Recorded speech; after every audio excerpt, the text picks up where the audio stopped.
What up? Welcome to Homegrown Hustle, where local brilliance takes the center stage. I'm your host, Matt Eickman. Together, we're about to embark on an inspiring journey. Our community thrives on the wisdom of insightful leaders that are right here in our backyard. And we're bringing their expertise to your ears. Whether you're an aspiring entrepreneur or simply seeking inspiration, this podcast is your guide. Join us every week in celebrating innovation, guidance, and the power to inspire greatness. Let's explore the stories that shape our local business landscape, and together, let's ignite the spark of excellence.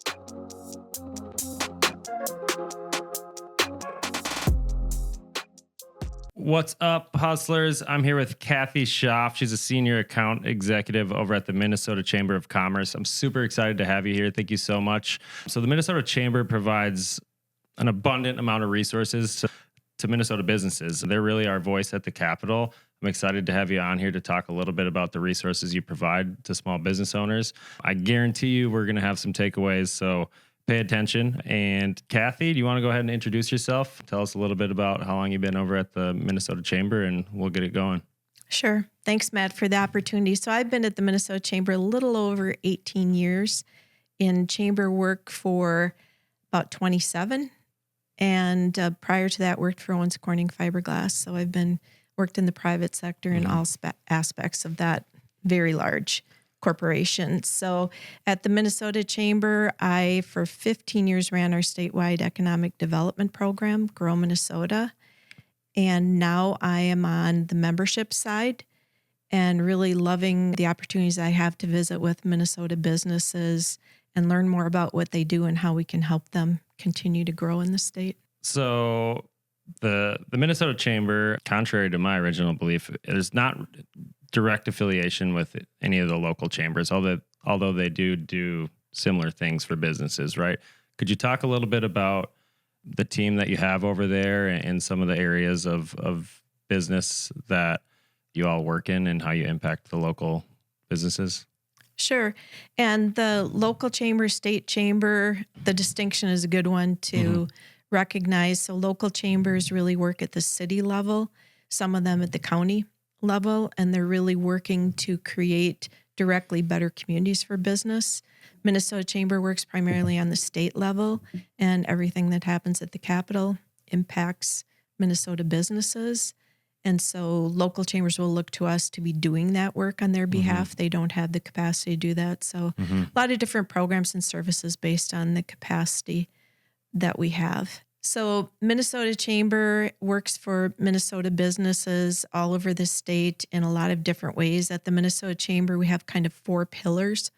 One of those is making connections for businesses, hosting 50 plus events a year and doing introductions for businesses. One of those is really our economic development resources that help grow businesses. That's through business retention and connections to resources, as well as sustainability programs and grants. Another is our advocacy that we're probably best known for at the state capitol. So we have 6 full-time people up there working on behalf of Minnesota businesses every day. And the 4th pillar is really our foundation. Our foundation houses our Center for Economic Research, our Center for Workforce Solutions, and all of our diversity inclusion work. For sure. So that the last pillar, there's a lot of research that goes into any of the things that you get behind, right? So especially when it comes to like overall economic policy, in order to really support local business, we got to have some numbers for you all to even understand how you can best support, right? So that part I think is really, really interesting because it's non-state funded, right? So there's research going into the local economy that's not coming directly from the state. And that was something I did not realize, but I'm sure it informs you all so you can do your job the best. Are there any things that you have researched recently that now there's initiatives that your team has in place that's supporting local business? Sure. So our biggest research project was Minnesota 2030. And yes, we're not funded by public sector, by the government. We're a private business organization. And so out of our biggest study Several things have come out of that we've done additional studies on. One of those was entrepreneurship in Minnesota. What is needed? Where are there gaps? There aren't as many resources we thought for entrepreneurs. Minnesota has a great staying rate once a business starts up. I think we have the highest success rate over 5 years for entrepreneurs, but there's really a lot of resources that we could do more with. Another study that we've done 3 iterations of, and we're set to start a 4th, is immigration in Minnesota, the economic impact of immigrants in Minnesota, and that's as workers and as business owners. And so we're set to do another iteration of that report. And out of those, we've done things with our diversity and inclusion resources. We've brought in speakers to events that talk about workforce and how do we get more people here, get them, in the case of immigrants, get them here legally, get them the certifications that they need to be able to work here or own a business and be productive Minnesotans, contribute to the economy. So a lot of things have trickled out of the reports. We've also done recently an Minnesota expansion report, and kind of looked at what are some of the barriers? Why aren't businesses expanding here? Why are they? What are other states doing in that respect? And one of the things that came out of that study was environmental permitting. And that seemed to be a barrier. So we did a very deep research study on that. And now that's making steps forward in the legislature. It has nothing to do with reducing environmental standards. It's all about a process that's been inefficient and not transparent to businesses and takes way too long to get permits approved in the state relative to other states. All of our research is available on our website at mnchamber.com, and there are a lot more studies that we've done in different areas that can be helpful to businesses. We always share the results, and our members can use them to make better informed business decisions too. So it sounds like it's almost like a Minnesota business laboratory of sort, like with the amount of research that's there, that's a lot of data to bring in. So tell me, what's your favorite part about it? Like, what's your favorite part about getting to speak with as many businesses as you get to? I guess I'm always in awe of what businesses go through in Minnesota to operate, make a profit, hire people at good wages, supply benefits. So any way we can help them be able to do that easier. I'm always connecting businesses to resources that many of them can be resources we have at the Minnesota Chamber. But because of all of our staff's connections beyond even the Chamber, we're able to bring a lot more resources to businesses that most small businesses, they just have their heads down and they're just trying to make it go every day. They're in their business and do their thing and make their products, sell their products, provide their services. They don't have time to be researching what's available as far as a resource, what's credible, who's the right person to go to. I'm still waiting for an answer to a COVID call from mine to the state from, you can guess how many years ago that was. So, but you can get lost in a voicemail loop, or you can get jockeyed around no matter what organization because you don't know the right person. So we like to say we can save businesses time and frustration by you go and do your thing at your business because that's what you do best. We'll take this off your plate and help you get to the right person faster. So and that I love connecting the information exchange accelerates things for businesses. Like all those questions that small business owners have, a lot of it is they don't even know where to look. They could do a Google search, right? But when you can go straight to a source and ask specific questions, now you can get answer to your problem, not just a general idea of what your problem might be. So I see that as very empowering. So small businesses, let's say under 50 people, when they come to you, what are some of the resources that they take advantage of or the values that they get out of joining the Minnesota Chamber? Sure. So small businesses, because a high percentage of our members, I think it's something like 75% of our members are under 75 employees or under 100 employees. It's a lot of smaller businesses. We have different things we do as far as we have a publication called Biz Connect, goes out every other month, that is focused on small business resources, sharing those things with businesses. Some of the things I mentioned in our economic development pillar, our Grow Minnesota Business Retention Program is visiting with hundreds of businesses every year to learn more about what they do and what they need. A lot of those businesses are small. And then our sustainability programs will work with any size business as well. So small businesses also really we have amazing Fortune 500 companies in the state. A lot of them. And Minnesota is very proud to have those, but sometimes those smaller businesses can get lost. And so what the Minnesota Chamber really does, because we're broad-based, is those businesses have a level playing field with those larger businesses. They can get broader brand awareness. They can get recognition for what their business does. So we connect a lot of those small businesses to whether it's larger businesses as mentors or as, just tips and information, or it's those small businesses we're bringing resources to them that they're not aware of. For instance, our sustainability team and Grow Minnesota teams will actually help fill out paperwork for whatever it might be, if it's job skills training grants or if it's sustainability rebates or different things like that. So they're helping small businesses who may not have the staff to do some of these things. One of the things we're doing in diversity and inclusion work that we do, which is been recognized nationally for the innovation we're doing here in Minnesota at the Chamber, is our Inclusive Leaders Alliance. And Whitney Harvey, who leads all of our work in that area at the Chamber, is absolutely amazing.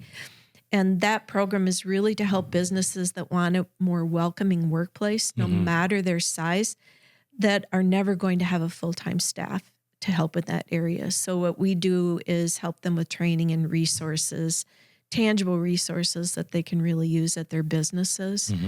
So those have been huge for small businesses. But just having the number of small businesses we have, it's those conversations they can have and talk about what they're experiencing in their different businesses and what's happening, having those conversations at events and really developing more peer-to-peer conversations in kind of a safe place where they can talk about those tough things. Yeah. I mean, as a small business owner, and I'm sure I'm not alone here, but sometimes it's a really lonely place to be. Not everyone has a big network or a space where they can get around other business owners and talk about the same problems and how to get through that. There are resources out there, but I think when it comes to providing resources and then also like facilitating change within business, I haven't really come across anything quite like what the Minnesota Chamber is doing. And that's why as soon as I talked to you, I wanted to have you come on here because I was really excited about that. I know that there's a lot of businesses that can take advantage of the offerings you've got. So when it comes to the sustainability and the grants there, talk a little bit about that. Like grants is an exciting word for a lot of businesses until they start looking at like all the paperwork and stuff that goes into it. So at least for me. So what all high level do you offer to local businesses or property owners? Because I'm sure that there's some sustainability within the commercial real estate space. Yep. Right. Could you talk about that a little bit within the Minnesota Chamber? Sure. And it's interesting when you mentioned before what, do small businesses most times ask for is it's money. Yeah. So they're looking for, is there free money, right? Sure. And there really isn't any free money. But when you talk about our sustainability programs for qualifying projects in energy, and that can be anything, not just lighting. It can be really anything related to energy. And then we just launched a renewables pilot program that I think will continue because it's been received successfully. And then we have waste programs. So members that are doing something to reduce, reuse, recycle in the waste, whether it's in their manufacturing, in their retail, in their restaurant, whatever it might be, our team is there to help them access a lot of things. So the grants are just one part of it. Our team has done, I think 10 of them were gone a couple months ago from a staff meeting because they were doing a post-flight waste sort at MSP. That's not my idea of fun, but I'm glad there's people that want to do that kind of thing. So we do things like that. We help grocery stores with food waste. We help restaurants with that. There's a lot of things in that area. Businesses, small businesses in no matter where they are taxed pretty heavily on what they put in their dumpster. So for instance, we've helped, whether it's a small carpet company, flooring company, we help them reduce the amount of waste they were putting in their dumpsters. So it saved them money, but it's also helping the environment.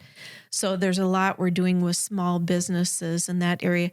And so for our team, as far as the burden, they fill out all the paperwork. They're research, and they will look for a company and research what other things are out there. Does the county have something? Does Xcel Energy have something? Does CenterPoint Energy? Because they'll work with those two utilities a lot.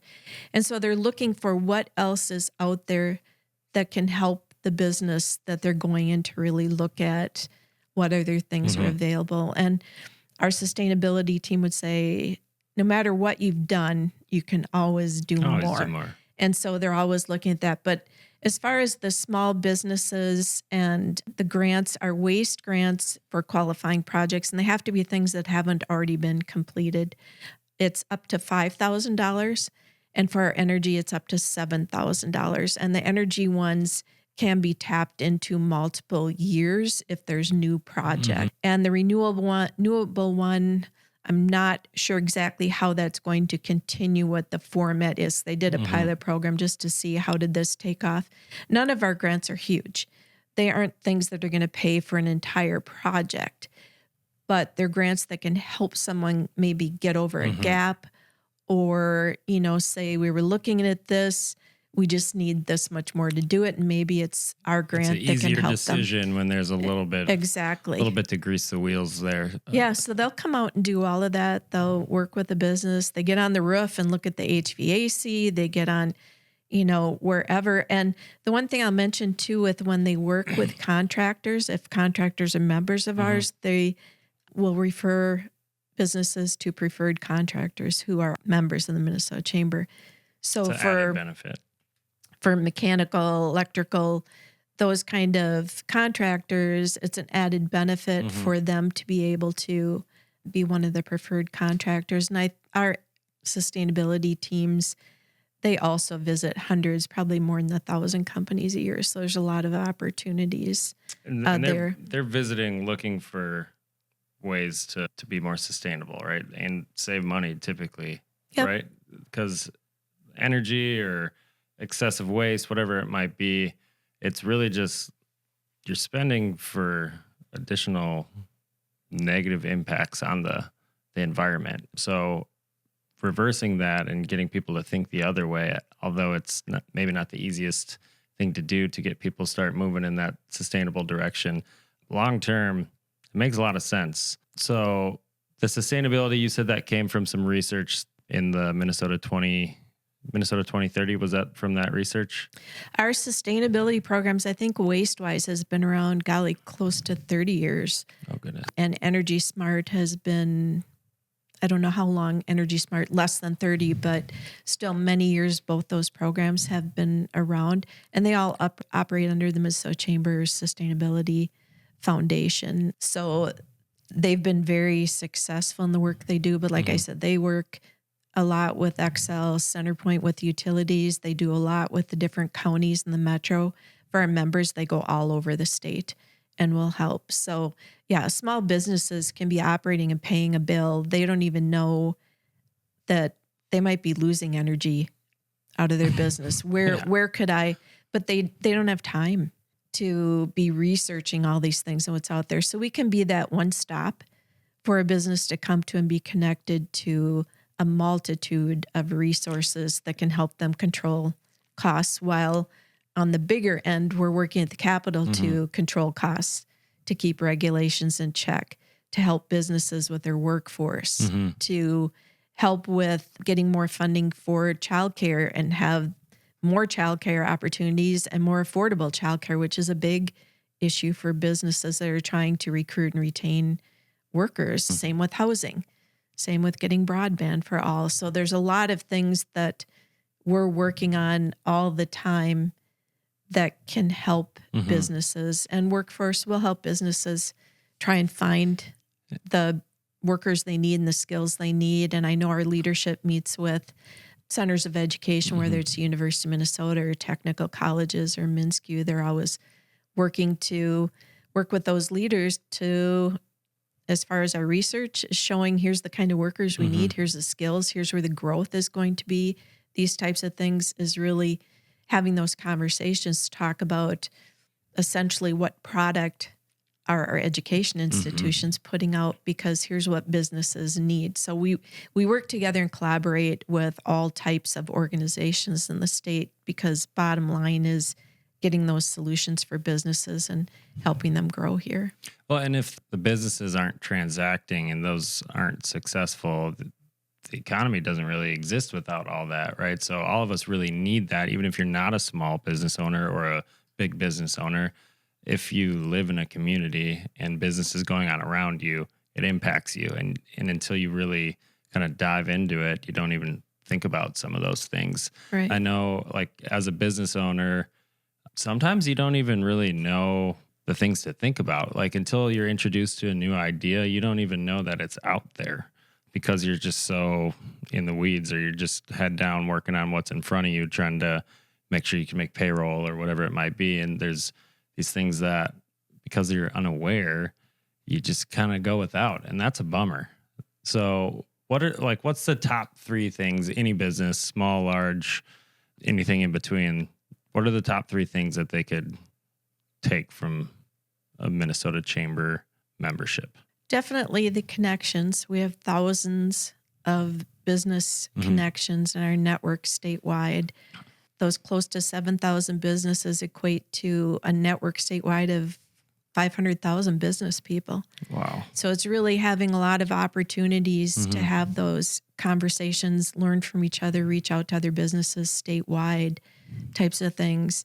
And the advocacy is, I'd say, the number one thing we're doing for businesses.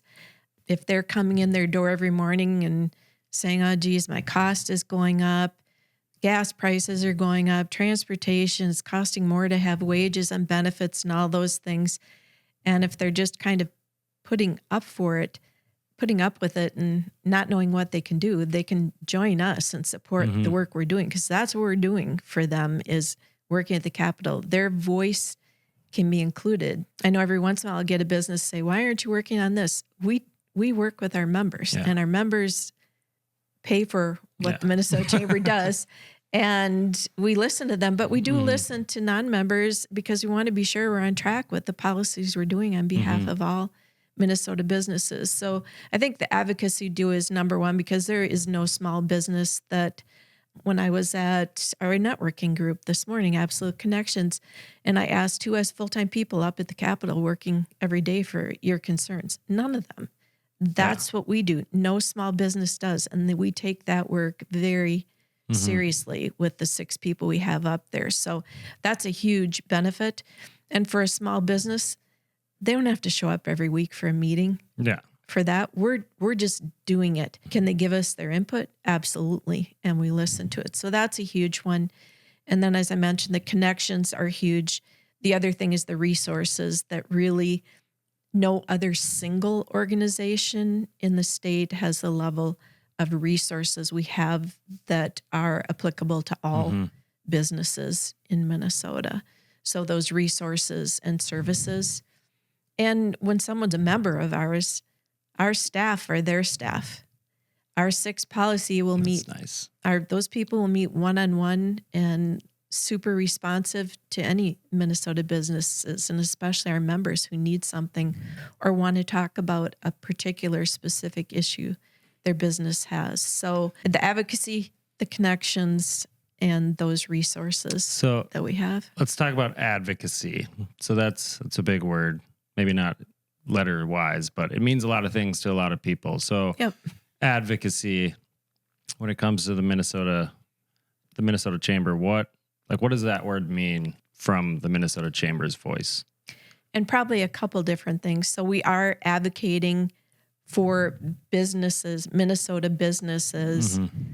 We work to connect Minnesota businesses with other Minnesota businesses. So we're advocating for businesses in Minnesota to look to another Minnesota business first before going elsewhere if you need services and resources and products. But in the most, in the best sense for the advocacy we do, we work to develop nonpartisan pro-business policies that we can introduce at the Capitol that we hope will have bipartisan solutions that will help Minnesota businesses. And so that's a lot of the work that we do on behalf of, business advocacy type work that we do. So it's not necessarily lobbying when it comes to a word, if you had to call it that, but it seems like really a middle point in the communication between business and people making decisions that impact business. Other than the really big businesses that have people in those roles, it's hard to get heard. I know in the pest control space, there's laws that are getting put out there that impact every single pest control operator in the state. And 95% of them have no idea it's even going on. But if that happens, there's a chance their entire life, all their employees' life just changes and gets flipped upside down. Do you work with, for example, like an organization like the Minnesota Pest Management Association? Are there like industry specific advocacy initiatives that you all take on? Could you talk about one of those that you know, maybe? Sure, I can talk about some of those. And then as far as our people at the Capitol, I always say there's 6 government affairs people, but they are lobbying. They're lobbying on behalf of Minnesota businesses up at the Capitol. As far as those, I guess when you talk about maybe those specific interests as far as a trade, let's just say a trade industry specific trade association. So for instance, Minnesota Chamber is working on those higher level issues that affect all businesses. Gotcha. Taxes, healthcare, transportation, environment, education, those things. And the specific trade associations, if it's a pest control association or semiconductor association or whatever retail association, they're all working in a specific lane on very specific things. So we never work for just one specific industry lane type of thing. So they also need us because they don't have the capacity to do the work we're doing on the bigger things, the way we do. And so I think there's well over 100 trade associations who are also members of the Minnesota Chamber because they need to know what's happening on these bigger issues and be informed because on a daily basis, they're working on very specific things in their lane.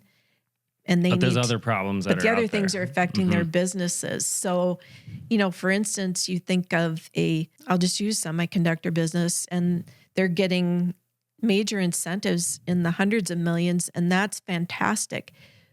Those are federal, they may be state. Those entities aren't working to reduce their taxes, to find them the workers they need, those types of things. That's what we do. So they really need both of us. So we have members nationally, boards too, and those are not looking at Minnesota specific. So really it's whatever service is being provided, set that to the side. Every business needs certain things to run and be a business. You're probably not out there making sales for businesses, but outside of that, everything in between that a business needs, I'm pretty sure there's resources that are available. And even if you can't find it on the website, there's a massive team and a support system there that really more people just need to know about. Because if there's only 7,000 members, I say only, that's still a massive number of people or of businesses, but there's hundreds of thousands of businesses in the state, right? Yep. So I hope we get at least one person who's listening to this that hasn't been introduced, that goes and checks it out and gets value out of it. You said 18 years you've been there. Is there like one story that that you remember the most, or one thing that impacted you that you talk about with other businesses as you're going throughout your day to day? There've been so many, and the beauty of my job is it's different every single day. I mean, we've had a business that our sustainability team helped, that I introduced them to, that they said, well, we don't have the time and we aren't going to apply for these things. They happened last year. And a lot of sustainability grants can be retroactive. And so our team said, we can research them, we'll see. And this business, we got them over $268,000 they would have left on the table. Typically, it's tens of thousands we're saving on the sustainability side. But those are things that this business didn't even know. Are they likely a member for life? They better be. But, you know, it's things like that you don't know what you don't know. And we can make those connections, and we can bring those issues or resources or whatever it is to the surface. And I think one of the great things we did recently, and I did not do this event. Lauren Schotthorst, who is our workplace management policy person, did a lot of work on this event, but a lot of changes happened in the last 2 legislative sessions with workplace mandates, and those affect every employer in Minnesota. And what I found through my visits to so many businesses was they said, well, that doesn't apply to me. I have 5 employees, or that doesn't apply to me. I have less than 50. No, it applied to nonprofits, churches, anybody with employers, cities, counties, school districts, private business. So we held a compliance conference, and we're probably going to do it, we decided, probably every year now. And we have good relationships with the State Department. So Department of Labor was there. All these people were there to present to businesses so they get it from the horse's mouth, so they could really understand how these new laws impact their business. That's the kind of thing we do that I think is so valuable that no one else is doing to the broader base of Minnesota businesses.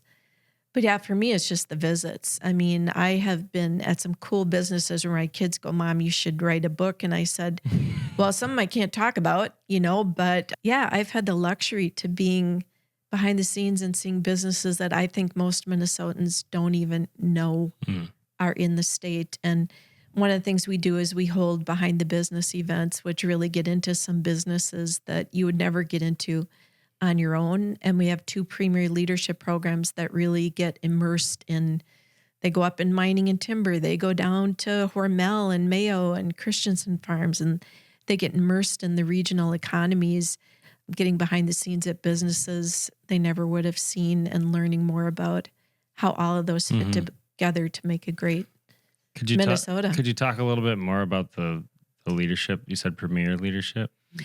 We have premier leadership programs. One is Leadership Minnesota for kind of seasoned execs.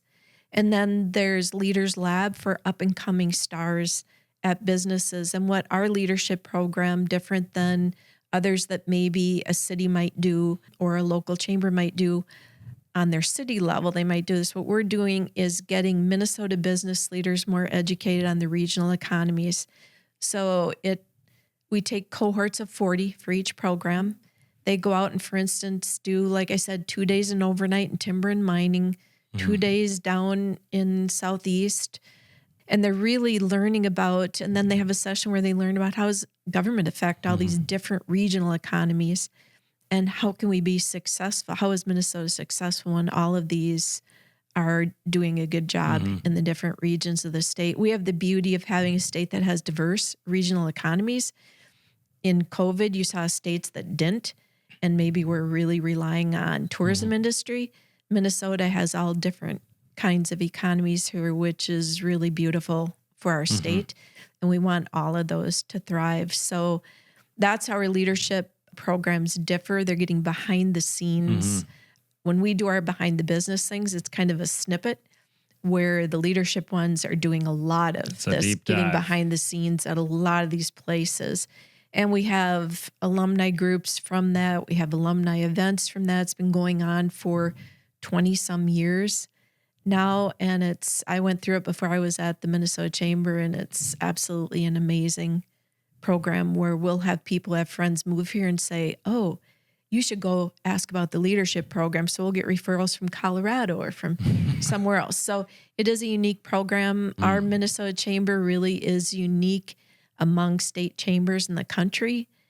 And we have a lot of innovative programs that other states don't have, or an innovative way that we approach them.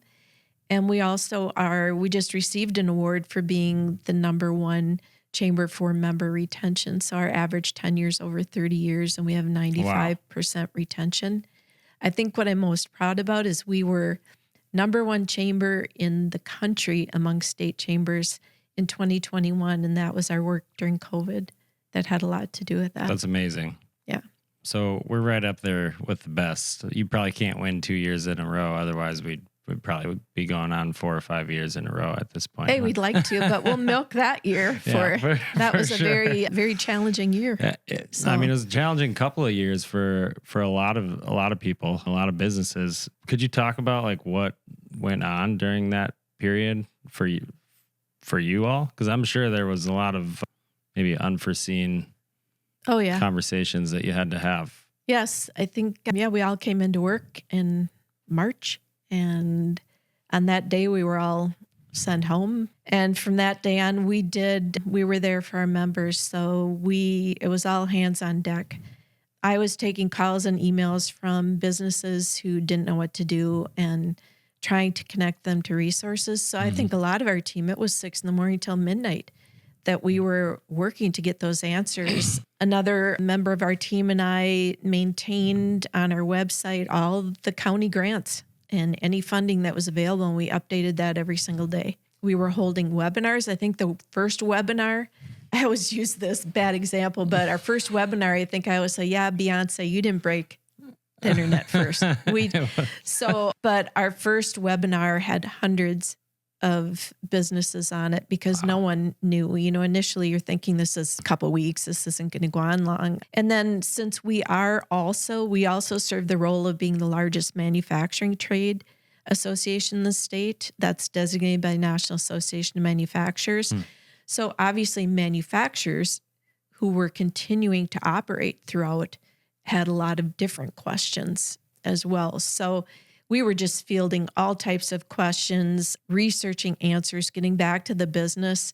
One of my research that was really, how does a church operate? What things did they have to do, from communion to sanitizing the pews to whatever it was. You had to answer all the questions that there weren't answers for, pretty much. Or it was incredible. And a lot of those, I keep in touch with, I'll call them up and say, how are things going now? And a lot of them weren't members, but they came to us because we are the go-to in the state for businesses to get the answers they need. And that became very evident during COVID. And everyone on our team was maxed out doing everything they could to get businesses in Minnesota through that. And you won an award for it too. So that's kind of a big deal, I would say.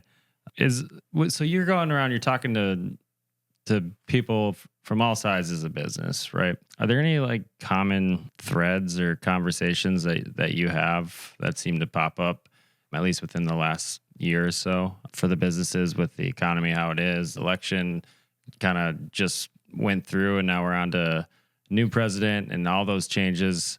Are there conversations that have kind of repeated themselves over time that stand out to you? I think when I was leading our business retention program, if you go back 10 years, let's say, and I'd visit businesses, and I visit about 150 businesses myself a year, one-on-one, and businesses would say, the state is really expensive, but we get it. We have high quality of life. We have good education. It's a great state. And so we're paying for that quality. Then you fast forward about 5 years and businesses were telling me, hey, enough is enough. Yeah. We get that we have high quality here and we appreciate that, but things can't keep going in this direction. And then if you go back the last couple of years, businesses, unfortunately, it's a lot of just sheer frustration that, the costs just continue to go up. And when is this going to stop? And a lot of businesses have gone out of business. We've even had businesses leave Minnesota, which is not good. We don't want that to happen. So it's probably like, I don't know, the analogy I always use is Minnesota businesses are, for the most part, homegrown. They were started here, they've grown here, they've stayed here. Mm-hmm. But I don't think a lot of people understand how many of them have not expanded here. And in our research report on expansions, that is identified too. They may have their headquarters still here, but their manufacturing, distribution, whatever has gone elsewhere. So I always use the analogy that it's maybe like family. You take them for granted and they might go away, right? And so I think a lot of people have taken Minnesota business, people in leadership positions have taken Minnesota businesses for granted and that they're always going to be here. And unfortunately, I don't think that's the case if things continue to keep rising. And so that's a lot of the work that we're doing to especially control with that. like, to your point earlier, as many like really big businesses as we have here, Fortune 500 companies, like when you have that many employees in an area where it's expensive to operate, you can move it somewhere else and make a whole bunch more money very quickly just by having people work in a different state or a different city. And that's kind of how those businesses have to operate, because if we're not being successful from a business standpoint, if the bottom line isn't where it needs to be for growth and providing for your team members, how do you continue to make the decision to stay here? Right. Even if it is home, when you can go across the border and things change drastically. So that, I think, is something that overall, if we can, first of all, personally, if we can keep that down, that'd be fantastic. Yeah. But We're working on it. for the overall economy here, we want to keep all those businesses. There's a lot of tax dollars that come from those businesses and all the employees that work there. It's like this whole big system that works, and tax dollars, they do a lot. So losing something like that, it can have big domino effects on the rest of the economy. But until you're really in a conversation like this or in a role like you are, you don't even really think about it. And to your point, we take it for granted. So although we're not all Fortune 500 companies, at least we're not yet, it all everything is impacted by the success of business. So having the most successful business is kind of like, that's the role of whoever's running that, because then we can best provide for the people in our community, the people on our team, so that keeps going. Because when you have team members that work for your company, they're going and they're creating more transactions in the economy, providing other jobs and other roles that you don't really think about. Even as a business owner, I don't think about that all the time, but that is what makes the world keep going round as far as the Twin Cities small business and economy. I think too, I always hear that, and you'll hear things on the news, even nationally, big business, they're just making all this money. And I don't know what they think in Minnesota, or they think Minnesota businesses are buying yachts or whatever. Yeah. I mean, the reality is, and this is businesses I talk to, which I told you is a lot every year. If they make more money, they reinvest it into their Minnesota business. They reinvest it into their employees. They reinvest it into new equipment. They might even expand, right? Which is what we want. So, yeah, if you don't have a strong economy, you don't have anything. And to have a strong economy, you need strong businesses in the state. And we have amazing businesses here, and most of them are small. And so what are we doing to really promote keeping them here and encouraging more investment in the state? And we want that, as the Minnesota Chamber, we want that to happen. We want to grow businesses here and keep them here and bring other businesses here that can support or supply our Minnesota businesses. Our Minnesota businesses here, in a lot of cases, they would rather have their supplier, if it can be in Minnesota, hey, let's have them expand in Minnesota and services from here rather than across the country, right? Because there's an amazing desire to support local from most people in the Midwest, but especially here in Minnesota. And I might have a little bit of a sheltered view on it just because I'm from here, but I know business owners across the country, and it's not the same in Florida or in Arizona, like supporting of a local business. I think because so many of them are locally started and grown and they stay here, that's almost like ingrained in the culture that we have here, and that the tangibility or the like being able to do business with somebody, there's a person behind the business. It's not just this name or this brand. I think that goes a really long way when it comes to making a buying decision. So round of applause to Minnesota for that. I love it. We appreciate it at Abracadabra, that's for sure. So we're going to have to wrap up here in a little bit because I know you got some other things to do. We ask a couple questions to business owners and guests that we have on here. So one question I got, if you had to define the word hustle in terms of business, how would you define that, Kathi? In terms of business, I think I'd look at it as there's always urgency. A business treats everything with urgency. So they're working all the time, 24/7 on that. Really, if you want to call that hustling for their business and to keep it growing and figure out how they're going to get the right people in the right places and, moving the business forward. So I think as far as business. Yeah, sense of urgency. Some people don't have it at all. And most business owners I have it around absolutely everything that they're doing. So I love that. Is there anything else you think the listeners should know about the Minnesota Chamber or you and your story? Well, I think with the Minnesota Chamber, just know that it is an organization that works for all Minnesota businesses. We would love to have all Minnesota businesses join us and be part of our organization. I encourage people to go out to our website at mnchamber.com. Look at all the things that are out there that you can access for your business to help your business grow in Minnesota. And just know that we're there. We're always going to be there. We've been here low cost 116 membership years, and we're going to keep being here. For businesses under 50, it's $1,000 a year to be part of the Minnesota Chamber. And all the things I mentioned are just out there for you to access. The only things that cost in addition to membership is if you attend an event, there's likely a registration fee. If you want to sponsor something, there'll be a fee, and our leadership program has a tuition.